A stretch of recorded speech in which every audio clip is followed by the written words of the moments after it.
জাতীয়করণ করা প্রাথমিক শিক্ষকদের জ্যেষ্ঠতা নির্ধারণ এবং পদোন্নতি নিয়ে আইনি বাধা কেটেছে। দুপুরে এই বিষয়ে আপিল বিভাগ যে রায় দিয়েছে তাতে এই জটিলতা কেটেছে বলে জানিয়েছেন অ্যাটর্নি জেনারেল।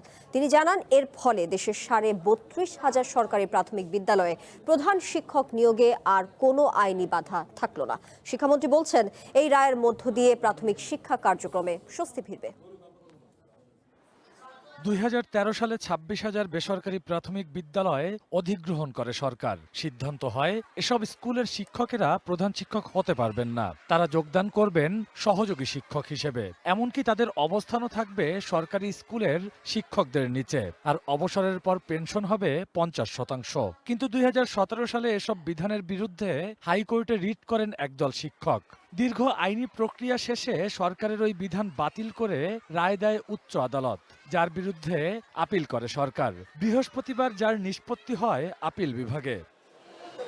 সরকারের বিধানটি বহাল রাখলেও সর্বোচ্চ আদালতের নির্দেশনা হচ্ছে জাতীয়করণ করা স্কুলের শিক্ষকরা প্রধান শিক্ষক হতে পারবেন, তবে তাদের অবস্থান হবে সরকারি স্কুলের প্রধান শিক্ষকদের নিচে। পেনশন আগের মতো 50% বহাল থাকলেও আর্থিক ও প্রশাসনিক কিছু বাড়তি সুবিধা পাবেন জাতীয়করণ করা স্কুলের প্রধান শিক্ষকরা। সরকারি প্রাথমিক বিদ্যালয়ের 32,000 প্রধান শিক্ষক নিয়োগের ক্ষেত্রে যে আইনি জটিলতা ছিল, আজকের এই রায়ের মাধ্যমে সেই জটিলতা দূরীভূত হলো এবং সারা দেশের প্রাথমিক বিদ্যালয়ের শিক্ষা কার্যক্রমে আজকের এই রায়টি একটি ইতিবাচক প্রভাব ফেলবে। সর্বোচ্চ আদালতের রায়ে সন্তুষ্ট প্রাথমিক বিদ্যালয়ের শিক্ষকরা। তারা বলছেন, দীর্ঘদিনের বঞ্চনা ও হয়রানির অবসান হয়েছে। এটা দ্রুত এখন পদোন্নতিতে যেহেতু বাধা নেই, সরকার যেন দ্রুত বাস্তবায়ন করে লেখাপড়ার মান বাড়বে, প্রাথমিক শিক্ষার মান উন্নত হবে।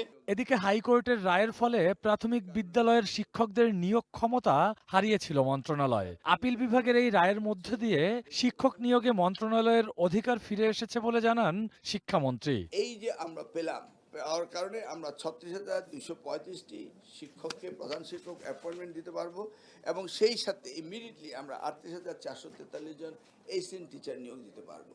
আপিল বিভাগের এই রায়ের মধ্য দিয়ে শিক্ষকদের পদোন্নতি, বদলি এবং শূন্যপদ পূরণের প্রক্রিয়া গতিশীল হবে বলে আশা করছেন শিক্ষামন্ত্রী। Rakibul Rahat, one news, Dhaka.